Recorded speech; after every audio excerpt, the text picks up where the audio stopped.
안녕하세요. 경제창 구독자 여러분들, 이번 한 주도 잘 보내셨나요? 이번 한 주도 참 많은 이벤트들이 좀 있던 구간이었습니다. FOMC를 비롯해서 또 엔비디아 GTC 일정이 시작된 한 주기도 한데요.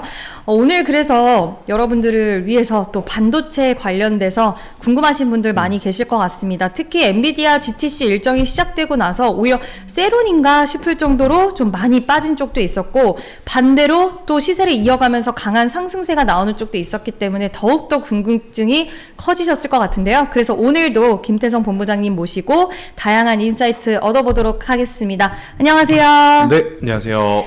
네, 편하게 하고 싶다고 하셨는데 굉장히 또 방송 시작되자마자 긴장된 모습으로 또 출발을 해주시는데 네, 오늘 반도체 이야기 좀 물어볼 거예요.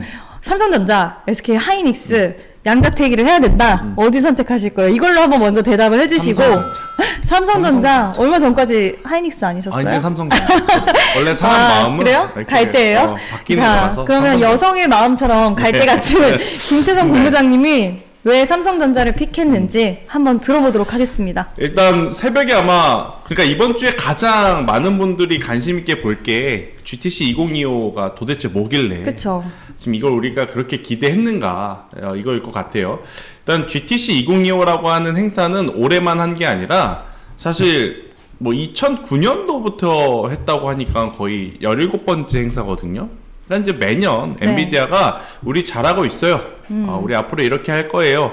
라는 어떤 총회? 주주총회 같은 느낌? 그쵸. 발표회. 그쵸. 그런 거라고 보시면 되는데 워낙 관심도가 높으니까 이번에 엔비디아 GTC 2025가 가장 관심을 좀 많이 받았던 것 같고 젠슨 황 사장도 그걸 알고 있는 것 같아요. 저도 이제 최근 한 3, 4년 동안 봤거든요. 봤던 것 중에 가장 길었던 연설. 맞아요. 너무 좀 길었어요. 가장 길었던 네. 연설. 그런데 이게 어떻게 보면 저의 개인적인 생각이지만 뭔가 잘 안 되나 보다. 급하다. 그러니까 마음이. 이제 이걸로 좀 해보려고. 무마하려고 열심히 하는구나라는 느낌을 좀 받았거든요. 일단 GTC 2025를 바라보는 우리나라 투자자분들이 기다렸을 주제는 딱 두 가지일 겁니다. 삼성전자에 대한 이야기를 할 것인가. 그쵸. 그리고 지금 문제가 되는 발효를 어떤 방식으로 잡을 거냐. 그런데 삼성전자의 3자도 발효의 발자도 이야기를 안 하고 기조연설이 끝났어요. 그러니까 끝나고 나서 엔비디아도 하라 그랬습니다. 네. 테슬라도 하라 그랬고요. 네. 알파벳도 하라 그랬고 그래서 아마 우리나라 증시 힘들지 않을까 생각을 했는데 참 국장을 포기 못하는 게 이런 것 같아요. 남들이 다 안 된다 할 때 또 혼자 괜찮아졌거든요. 매력이 있죠. 그렇죠. 삼성전자도 그렇고 SK하이닉스도 그렇고 남들 다 좋다고 할 때 그렇게 마음고생 시키더니 이제 와서 삼성전자가 또 시장 대비 아웃퍼폼하는 모습을 보이니까 이제는 삼성전자의 시대가 왔는가? 이런 생각이 많이들 드실 거예요. 근데 저도 오늘 이 영상을 준비를 하면서 가장 마음에 좀 불편한 점 하나가 뭐냐면 아마 댓글에 이렇게 많이 달릴 겁니다. 이제 삼성전자 어떡해. 또 네. 팔 이제 때 팔 때 됐나 보다. 됐다. 추천 나오기 시작했다. 제가 네. 또 말하는 거 보니까 이제 삼성전자 또 못 가나 보다. 네. 뭐 그런 게 이제 들릴 것 같다는 느낌이 들어요. 그래도 일단 삼성전자가 오늘 사실 GTC 때문에 올라갔다고 저는 보지 않습니다. 그쵸. 이번 주에. 만약에 이 GTC라고 하는 행사 때문에 반도체가 반응을 할 거였다면 삼성전자보다는 SK하이닉스.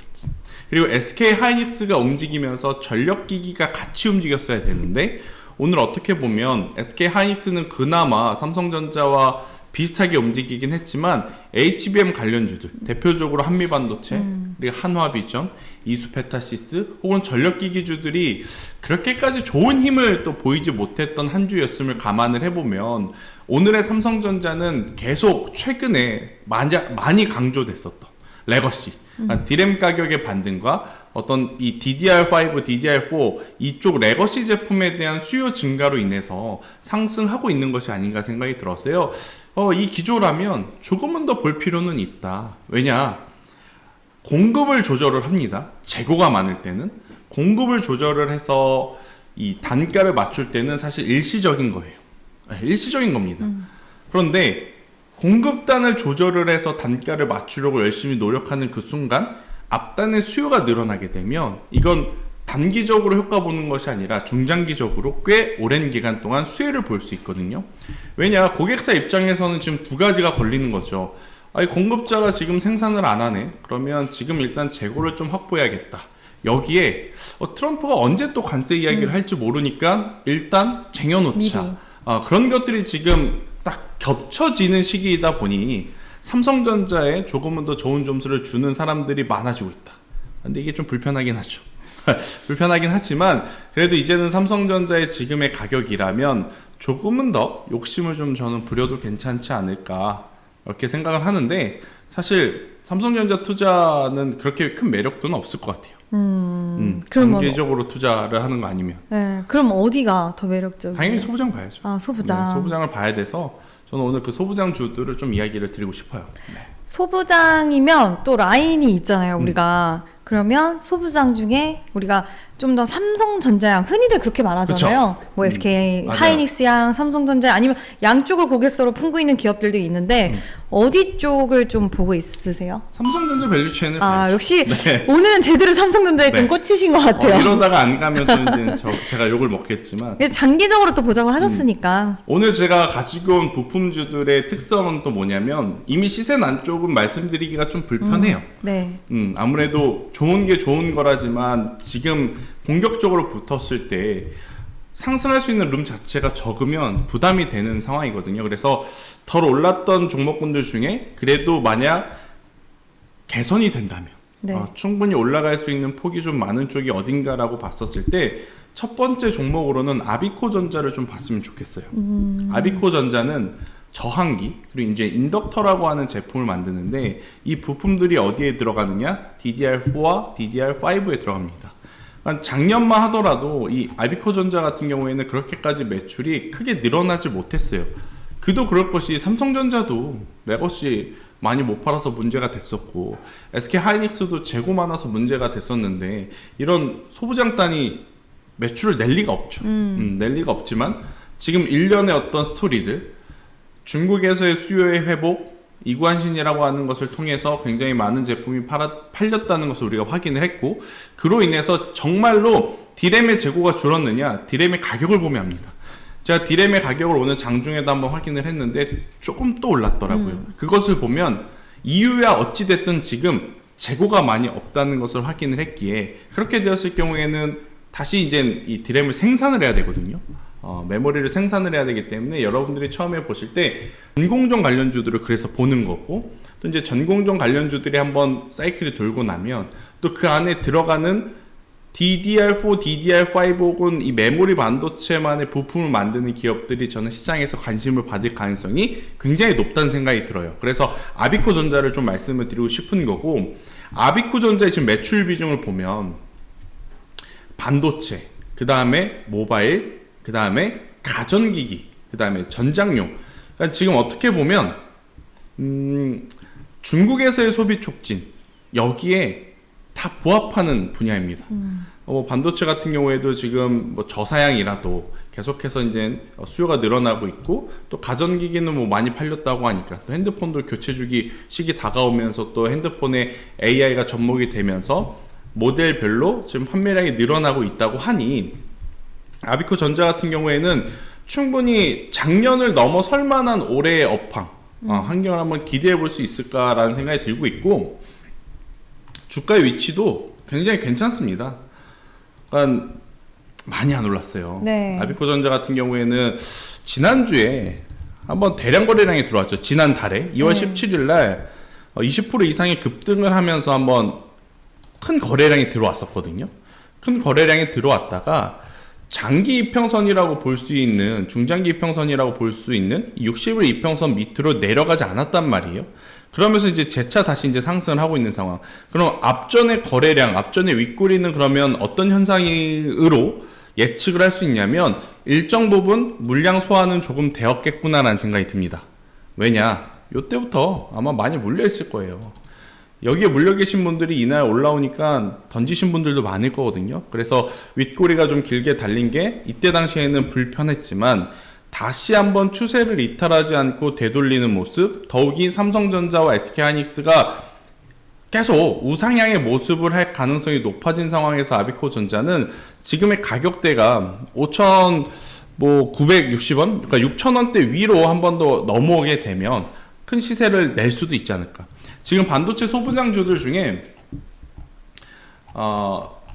여전히 추세가 견고한 종목군들, 뭐 대표적으로 주성 엔지니어링. 그렇죠. 아마 많이들 들어보셨을 거예요. 뭐 주성 엔지니어링도 있고, 뭐 요새 한화비전도 있고, 그러니까 계속 신고가 영역이라든지 박스권 상단에 놓여 있는 기업들은 참 쫓기가 애매해요. 움직이고 나서 보면 아 저거를 샀었어야 됐는데라는 생각은 드는데 막상 그 위치에 있는 종목을 쫓아 사기가 지금은 어려운 시장이거든요. 그래서 오히려 바닥권에서 출발하는 기업들 중에 이제 확실한 명분, 그러니까 실적의 개선이 될 수 있는 명분이 있는 기업을 찾아본다면 저는 아비코전자도 꼭 한번 체크를 해볼 필요는 있다고 생각이 돼요. 네, 보니까 이제 방금 말씀한 2월 17일 대량 거래량이 터졌고 이제 물량 소화 말씀하셨는데 이날 실적이 나오면서 오히려 말씀하신 것처럼 이 부분을 기회로 삼아서 저도 그쵸. 좀 매물을 털어내는 그런 시간으로 갖지 않았나라고 보고 있는데 일단 적자에 대한 부분 얘기하긴 나오긴 했지만 지금 뭐 반도체도 마찬가지고 이번 1분기 때는 삼성전자도 안 좋을 거고 맞아요. 실적 지금 뭐 SK 하이닉스도 실적에 대한 부분들은 이미 우리가 이제 반도체를 바라보는 시선 자체가 또 다시 실적보다는 앞으로의 성장이라든지 이런 추세 전환에 대한 기대를 하면서 보는 부분이라서 이날 좀 의미 있는 물량 소화가 나왔다라고 했을 때 오늘 좀 21선에 또 안착하는 모습이 보이면서 추세를 돌아가는 모습. 그러니까 오히려 방금 말씀하신 부분 좀 얘기를 드리면 주성 엔지니어링 이런 전 종목들 굉장히 탄력적이고 매력적으로 보이긴 하지만 우리가 좀 요즘 시기가 워낙 불안전하잖아요. 맞아요. 그랬을 때 그런 종목들도 추격 매수하시다가 결과치가 좋을 수도 있지만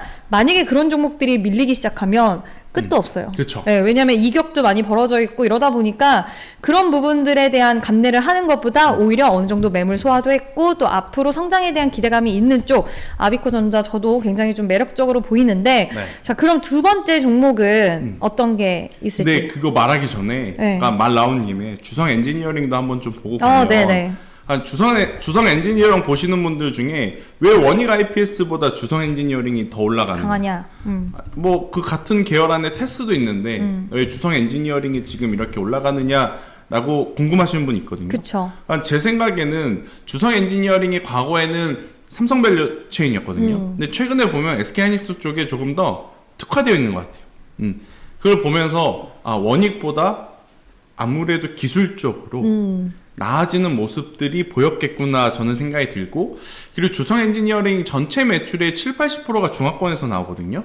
그러면 이런 생각도 한번 해볼 수 있는 거죠. 원익도 좋은 기업인데 중화권 증시, 그러니까 중화권 시장을 타겟을 하는 주성 엔지니어링의 제품들이 가격적으로 좀 저렴할 수도 있겠다는 생각이 들더라고요. 그게 아니고서 같은 계열인데 이렇게 주가의 차이가 좀 나는 거는 이제 우리가 원익 IPS, 그러니까 원익그룹주들을 삼성전자에 어떻게 보면 제일 가까운 친척으로 생각을 하잖아요. 그냥 그런 편견도 버려야 될 때가 되지 않나 그쵸. 생각이 들더라고요.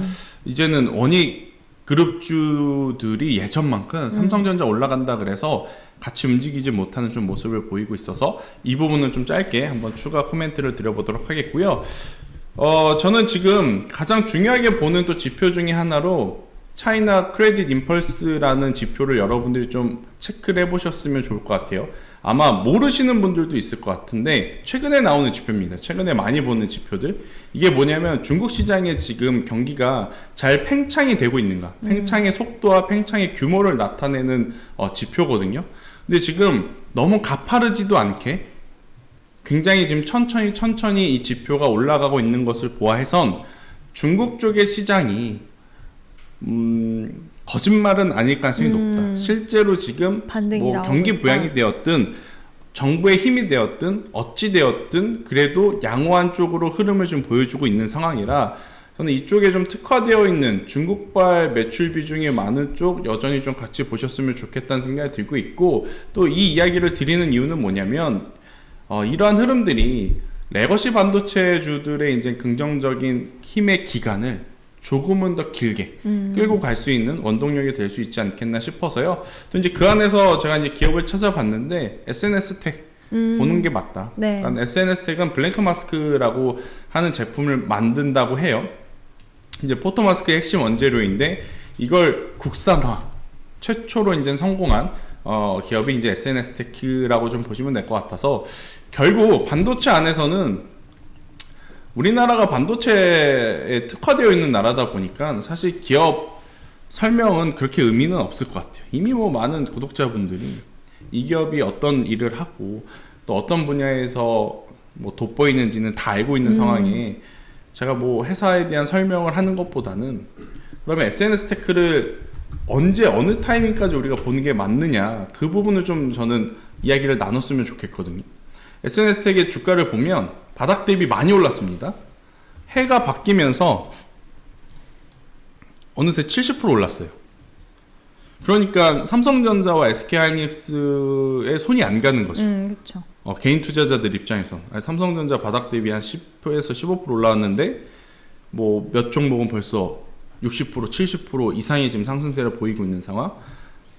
삼성전자와 SK하이닉스가 지금보다 더 올라갈 것이다 라는 저의 말에 공감이 간다면 저는 삼성전자, SK하이닉스를 보는 것보다 이렇게 같이 커플링돼서 움직이는, 오히려 변동성에 대한 수익 극대화를 할 수 있는 소부장을 봐야 되는데, 그냥 단순히 반도체 소부장에 걸려있다고 해서 보는 게 아니라 방금처럼 국산화에 성공했다라는 확실한 명분이 있는 기업들로 압축을 해본다 했을 때 SNS 테크가 굉장히 좋아 보이더라고요. 좋아 보이고, 현재 구간이 바닥권 대비해서 보면 많이 올라왔다고 하지만 그들이 그간 보여줬던 가격대가 4만원에서 4만 5천원대예요. 이 가격대까지 자율 회복만 해도 현재 구간에서 몇 프로가 더 올라야 되냐면 15% 정도 더 상승룸이 남아있고, 여기서 실질적으로 상반기 안에 삼성전자와 SK하이닉스가 레거시 반도체의 실적에 힘입어서 우리가 생각했던 컨센보다 더 좋은 실적을 낸다면 저는 이쪽 우측 상단 쪽을 한번 노려보는 것도 가능하지 않을까 싶어서, 너무 올라간 반도체 쪽만 집중하지 말자. 물론 뭐 추세 추종을 하거나 달리는 말에 올라타서 매매를 하시는 분들이 제 이야기를 들으면 뭐라 하시겠지만 뭐 주식의 정답은 없는 거거든요. 그런 방법을 선호하고 그런 방법이 맞으신 분들도 있는 반면에 또 그런 방법을 노려서 하시는 분들 중에 힘들어 하시는 분들 분명히 있어요. 그런 분들은 오히려 낮은 위치에서 올라가는 종목을 차라리 찾아서 선침해라고 하죠. 선침해해서 좀 천천히 가져가 보는 게 좋지 않을까 싶어서, 뭐 많은 기업이 있지만 실적의 개선의 폭이 좀 가팔라지는 건 DDR4와 DDR5, 그러니까 레거시에 특화되어 있는 기업이거나 아니면 국산화 기술을 가지고 있어서 업황의 회복만 나오게 되면 높은 영업 마진율을 가지고 갈 수 있는 기업이면 저는 괜찮다라는 생각이 들어서요. 오늘 SNS 테크하고 아비코 전자는 여러분들이 한번 꼭 관심 종목 리스트에 넣어서 보셨으면 좋겠다고 생각이 듭니다. 네, 근데 저는 SNS 딱 하면 그게 굉장히 많이 생각이 나요. 지금 우리가 뭐 HBM 그리고 최신 기술에 대한 이야기들 뭐 많이 나오잖아요. 네. CXL도 나오고 하는데 이 SNS 텍이 예전에 반도체 하면 대표적인 종목 중에 또 한 종목이었어. 그렇죠. 사실 네. 예전부터 반도체 종목들 보셨던 분들은 SNS 텍이 가지고 있는 그 힘과 그런 명성, 그러니까 왜 시장에 반도체 하면 딱 떠오르는 그 대표 기업 중에 하나였는데 요즘은 그게 좀 많이 사그라들었지만 업황에 대한 반등으로 인해서 다시 한번 그 자리를 찾아갈 수 있을 거라고 저도 좀 생각하는 부분이 있고요. 제가 이제 말씀하실 때 한번 차트를 네. 예전에 제가 명성이 있었다라고 이야기를 드렸는데 한번 차트를 쭉 2011년까지 해가지고 이렇게 한번 크게 해봤는데, 물론 산이 좀 달라요. 산의 높이는 다르긴 하지만 이때랑 좀 비교를 해보시면 굉장히 비슷한 모습이 보여요. 이때 기울고 나서 이렇게 내려간 다음에 그쵸. 지금 되게 모습 비슷하지 않아요? 네. 이때 패턴이랑 진짜 비슷한데, 그럼 이번에 나와야 되는 시기는 바로 요때. 그렇죠. 요때 모양이 이제 이번에 나올 구간인데, 물론 차트와 그리고 우리가 기술적인 부분으로 모든 걸 설명할 수는 없지만 항상 그 종목마다에 가지고 있는 패턴이라는 게 좀 맞아요. 있잖아요. 근데 이런 부분들도 한번 같이 체크를 해보시면 좋을 것 같고요. 부담 없는 가격대이기 때문에 저도 매력적인 구간이 아닐까라고 생각을 합니다. 그럼 지금 반도체에서는 SNS 텍 그리고 아비코 전자 이렇게 두 개를 보시는데, 네. 오늘 이제 GTC 일정 있고 나서 지금 유리기판, 액침냉각 이쪽 종목들은 좀 밀렸잖아요. 상대적으로 생각보다 저는 굉장히 많이 밀렸다라고 생각하거든요. 근데 이쪽은 이제 끝났을까? 아니면 단기적으로 시세가 좀 멈출 거다, 아니면 다시 급반등 나올 거다. 이게 네. 기조연설이 끝이 아니라고 제가 이야기 드렸잖아요. 네. 어차피 며칠 동안 계속 언급할 거예요. 그래서 이제 그 과정 속에 아무래도 뭐 불과 며칠 전만 하더라도 삼성전자, HBM에다가 젠슨항이 사인한 것만으로도 행복회로 돌렸던 게 주식시장이잖아요. 네. 약간의 코멘트만 좀 나오더라도 시장은 당연히 이제 반응을 해줄 가능성이 높고, 어찌되었든 발열은 잡아야 됩니다. 그쵸. 뭐 블랙엘 울트라 버전이 되었든 베라 루빈이 되었든 뭐 블랙엘 아키텍처를 통해서 만들어지는 앞으로 자체 CPU라든지 GPU가 되었든 그들의 수율 개선을 위해서는 발열은 결국 잡고 가야 되는 문제이기에 저는 계속적으로 좀 추격을 해도 괜찮지 않나. 대신에 필옵틱스가 오늘 보면 낙폭이 좀 커요. 맞아요. 이번 주에 좀 낙폭이 좀 큰데, 이번 주는 미국이 뭐가 있냐면 선물 옵션 동시환기가 있습니다. 그래서 이번 주보다는 어떻게 보면 냉정하게 판단을 해야 되는 가격이 다음 주 초, 다음 주 초의 모습들을 보면서 이 부분은 저희가 주식 점검을 통해서 추가 코멘트를 한번 드려보도록 하겠습니다. 네, 그럼 아직은 대응하기는 이르다. 조금은 더 지켜보자. 다만 다음 주엔 또 분위기가 어떻게 바뀔지 모르니까 그때 대응에 대해서는 좀 우리가 과감하게 뭐 가져갈지, 네. 아니면 정리할지, 뭐 비중을 더 태울지 이런 부분들 결정을 해야 되는데, 그거는 주식정음을 통해서 알려주신다고 했으니까 네, 주식정음 어플 많이 다운 받으셔주시면 좋을 것 같습니다. 제가 하고자 하는 이야기는 사실 이거였어요. 네, 주식정음 어플 많이 다운 받아주시고요. 오늘은 반도체에 대해서 좀 이야기를 해봤는데, 사실 어떤 것보다도 일단 지금 이 시기에서 반도체를 바라볼 만한 종목이 있는지 이 부분이 가장 좀 궁금했습니다. 두 종목 이야기해 주셨고, 그 부분에 대한 자세한 타이밍이나 이런 부분들은 또 말씀드려서 좀 그렇지만 네. 주식 정음을 통해서 계속 타점이나 이런 부분들 언급을 드리고 있거든요. 그래서 많이 좀 다운받고 정보 얻어가시면 좋을 것 같습니다. 이번엔 반도체 이야기했는데 다음 시간에는 더욱더 풍성한 이야기로 또 다시 돌아오도록 할게요. 시청해주셔서 감사합니다.